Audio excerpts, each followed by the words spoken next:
Say you started as an intern, went into one of the finest business news anchors, right? Yes. You left, and especially actually when you left, I really felt alone. Yes. But I feel like you had already given me the support, so I was able to stand on my own when you left, SG at that time. Yes. And then you go, and then you become this political strategist. Yes. You help Muhammadu Buhari win the election. Yes. As part of his team. Yes. You start writing for Forbes. Yes. You win the Diageo Award. Yes. And then now evangelist. Yes. First of all, how did all these things prepare you to do what you've added as a title to your name as an evangelist? Yeah, I think one of the interesting things I've come to learn in life, and I tell people, relax. Before you were created, God knew. And sometimes we want to run and do so many things.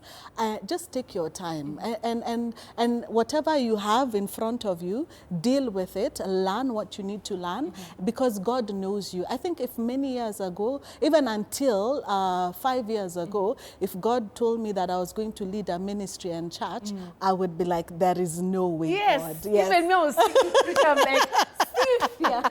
I'd be like, God, there is no way. Yes, but He really prepared me, and I've been looking at my life, and I can see, as He was taking me, for example, to work at KTN, He taught me how to communicate. Yes. He taught me how to speak. As a news anchor, you have to control, for example, your breathing, making me a better preacher. And then also after that, He took me, as I was working in the political spaces, I then learned how to live with different kinds of people.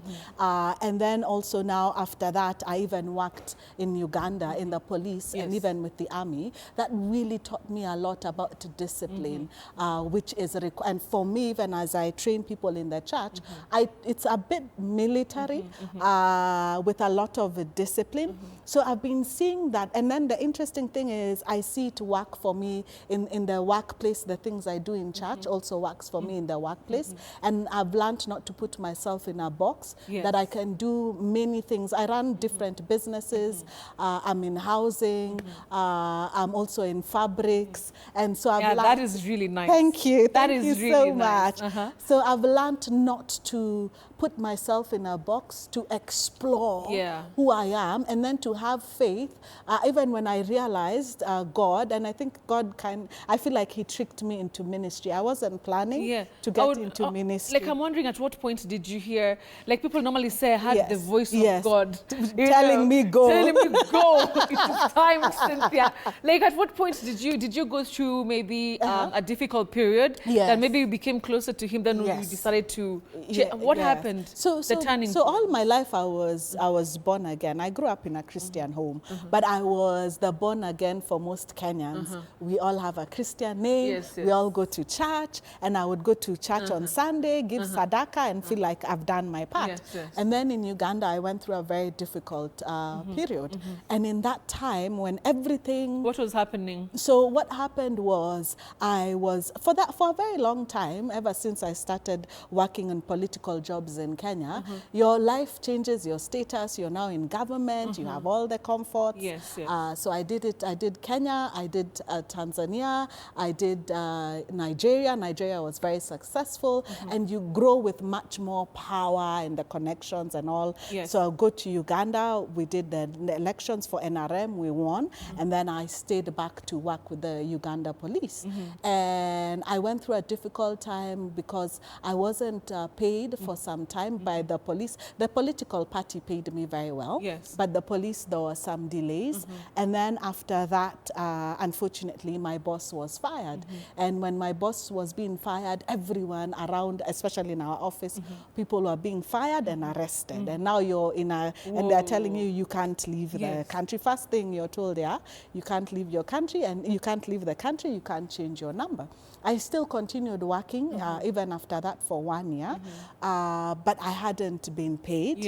And I was uncertain because people used to be picked up at night, and you just read in the news, so-and-so was arrested. So I never used to know. I used to sleep with my clothes on, so that... Ready to be arrested? Ready to be arrested. Jeez. And if I would hear sirens, I'm like, they've come for me.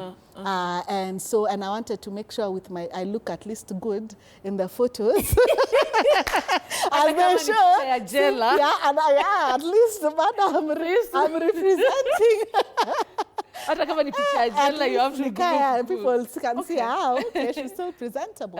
And then, so after that, things just started going down. I still worked for 1 year, but I was still not receiving my payment. So how are you surviving?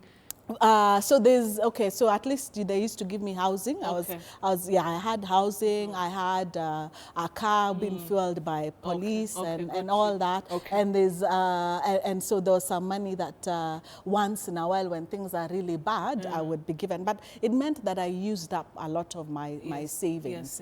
And then now it got to a point where things really got bad at work.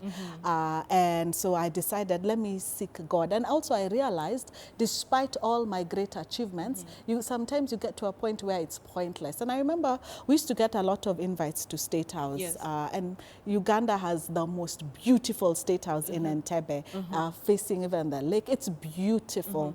And so I remember being invited, and I told my friend, here, you can go. And they were like, how come you're no longer getting excited? And I was like, I don't know why, I feel lifeless.